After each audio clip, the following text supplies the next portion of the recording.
Vous êtes avec Agathe sur les bons plans de cuisine, méthode pour la présentation du modèle Zelda.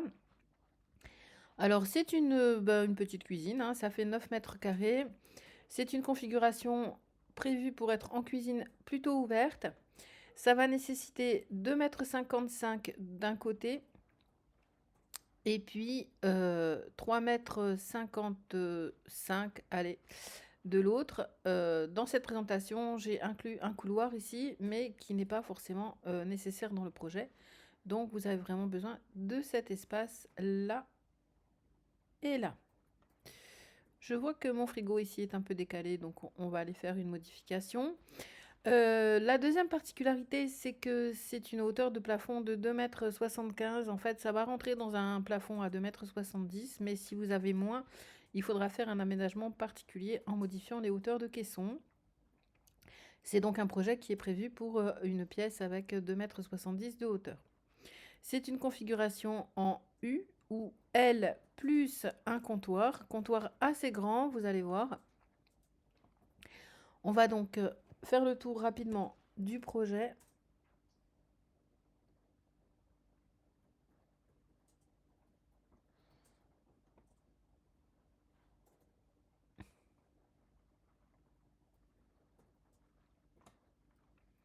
Et on va remettre ce petit frigo Fugger à sa place, qui devrait être là.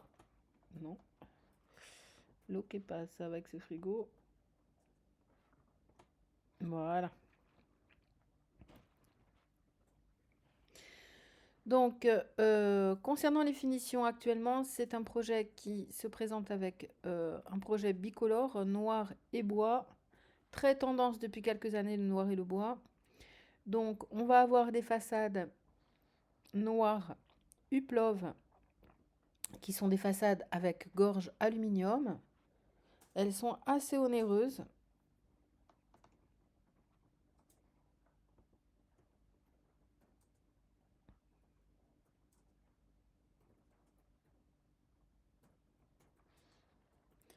Mais elles ont un effet très qualitatif. Et puis, pour les caissons du haut que je vais ouvrir tout de suite, vous allez voir la particularité de conception sur ces caissons ici. Le petit dernier là. Ils sont actuellement en Voxtorp chêne. Donc, ce sont des façades avec une petite rainure permettant de les ouvrir sans poignée. Attention, à compter du mois d'avril 2025, ces façades ne seront plus commercialisées par Ikea. Et donc, ce projet restera le même, mais je ferai donc des aménagements pour avoir le même type de finition, mais éventuellement d'autres façades. On verra ce qu'IKEA nous propose en remplacement. Pour l'ouverture, donc vous voyez que pour des questions d'ergonomie, j'ai choisi d'ouvrir en mode horizontal les caissons les plus bas et en vertical les caissons supérieurs. Et puis pour ceux qui sont tout en haut et qui sont là, hop, hop, on a une ouverture classique verticale. Caisson intérieur noir, imitation bois. Pour la configuration de cette partie, je vais donc retirer les façades pour qu'on puisse voir comment c'est organisé. Donc ici, frigo, congélateur, lave-vaisselle, un évier avec un espace de rangement dessous. Une petite zone de tri sélectif. Dans la mesure du possible, j'aime bien séparer la zone de poubelle du dessous de l'évier. C'est beaucoup plus pratique au quotidien. Un épicier en 30 cm de largeur. Une table de cuisson avec la hotte intégrée qui nous permet donc d'avoir cet espace avec pas trop de hauteur entre les deux. Et puis ici, un meuble d'angle avec haricots, comme ceci, et le four ici en bout de caisson.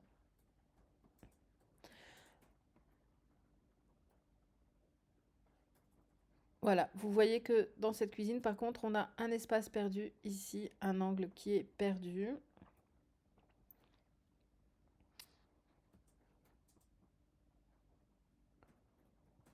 on va remettre les façades. Et puis, on va aller voir ce petit coin. Donc, coin repas, coin pour télétravailler, coin pour faire les devoirs avec les enfants, pour passer un moment convivial. Et avec ce petit meuble qui est niché dessous, avec pas de porte en fait, juste une petite ouverture sur l'avant pour ranger ordinateur, petits papiers, les choses diverses, livres de cuisine éventuellement, en toute discrétion, sans avoir un effet bazar. Voilà, c'est un projet qui est chiffré début 2025 à un peu plus de 13 000 euros, avec une grosse enveloppe pour le mobilier, hein, puisque les caissons noirs, les finitions Huplov, elles sont quand même assez onéreuses. Pour le plan de travail, on est aussi sur un budget assez avancé, puisque c'est du plaquage chêne.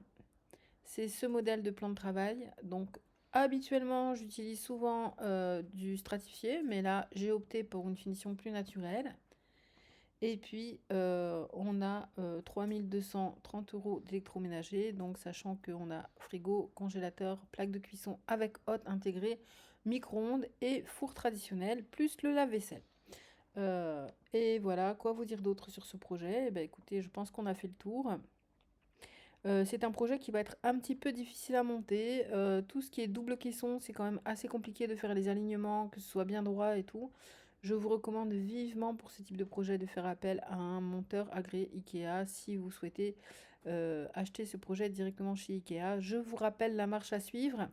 Vous m'adressez une demande et puis je vous envoie la demande de règlement direct ou vous réglez directement votre plan en faisant un virement via PayPal et ensuite vous le recevrez rapidement. Si vous avez besoin de modifications, n'hésitez pas à me solliciter pour les obtenir rapidement.